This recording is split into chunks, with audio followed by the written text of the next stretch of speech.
fans weren't just cheering their team here in Canada. Many traveled to Sunrise, Florida, which is where we find CTV's Paul Hollingsworth. And Paul, I would imagine a far different atmosphere where you are tonight.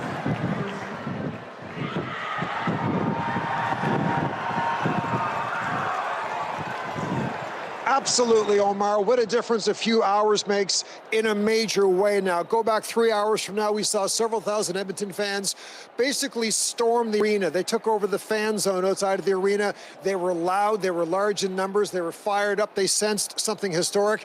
Now behind me, everyone's inside the rink celebrating a Stanley Cup championship. See a trickle of Oilers fans leaving the building. A quiet trickle of Oilers fans. They came a long way. They cheered hard. They sensed something special was happening. In the final analysis, something very special happened. They were down 3-0. They tied the series. That by itself was historic, but a disappointing outcome for these fans. We saw them elevate their energy game by game through this series, escalating to this Game 7 crescendo.